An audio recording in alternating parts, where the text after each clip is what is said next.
जय माता दी। दोस्तों, एक व्यापारी जितना धनी था उतना ही दान पुण्य करने वाला। वह सदैव यज्ञ पूजा आदि कराता रहता था। एक यज्ञ में उसने अपने सब कुछ दान कर दिया।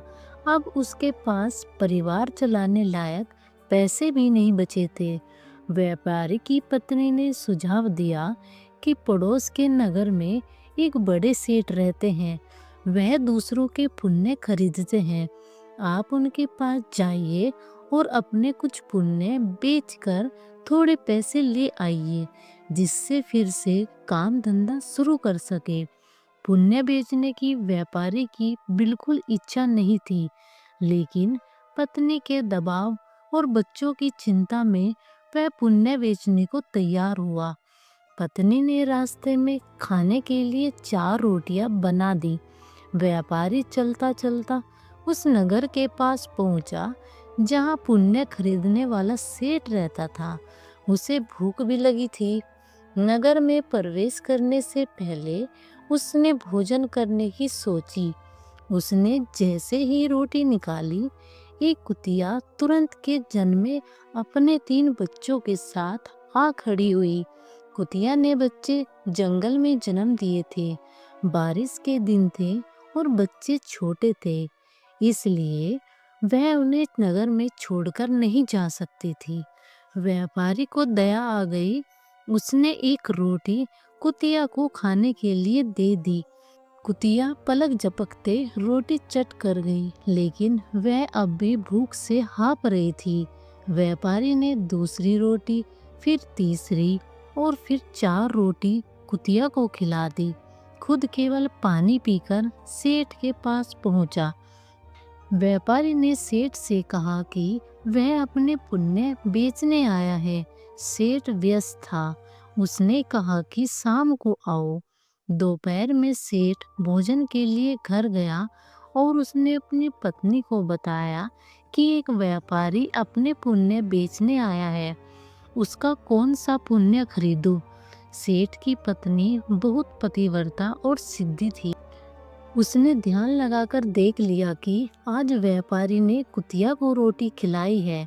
उसने अपने पति से कहा कि आज का पुण्य खरीद लो, जो उसने एक जानवर को रोटी खिलाकर कमाया है। वह उसका अब तक का सबसे सर्वश्रेष्ठ पुण्य है। व्यापारी शाम को फिर अपना पुण्य बेचने आया। सेठ ने कहा, आज आपने जो यज्ञ किया है, मैं उसका पुण्य लेना चाहता हूँ। व्यापारी हंसने लगा। उसने कहा कि अगर मेरे पास यज्ञ के लिए पैसे होते तो क्या मैं आपके पास पुण्य बेचने आता? सेठ ने कहा कि आज आपने किसी भूखे जानवर को भोजन कराकर उसके और उसके बच्चों के प्राणों की रक्षा की है। मुझे वही पुण्य चाहिए। व्यापारी वह पुण्य बेचने को तैयार हुआ। सेठ ने कहा कि उस पुण्य के बदले वह व्यापारी को 4 रोटियों के वजन के बराबर हीरे मोती देगा। 4 रोटियां बनाई गई और तराजू के एक पलड़े में रखा गया। दूसरे पलड़े में सेठ ने एक पोटली में भरकर हीरे जवाहरात रखे। पलड़ा हिला तक नहीं। दूसरी पोटली मंगाई गई, फिर भी पलड़ा नहीं हिला।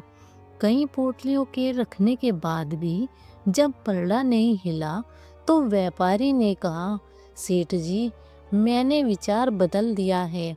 मैं अब पुण्य नहीं बेचना चाहता। व्यापारी खाली हाथ अपने घर की ओर चल पड़ा। उसे डर हुआ कि कहीं घर में घुसते ही पत्नी के साथ कलह न शुरू हो जाए। जहां उसने कुतिया को रोटी डाली थी, वहां से कुछ कंकड़ पत्थर उठाए और थैली में रख लिए। घर पहुंचने पर पत्नी ने पूछा कि पुण्य बेचकर कितने पैसे मिले, तो उसने थैली दिखाई और कहा, इसे भोजन के बाद रात को खोलेंगे।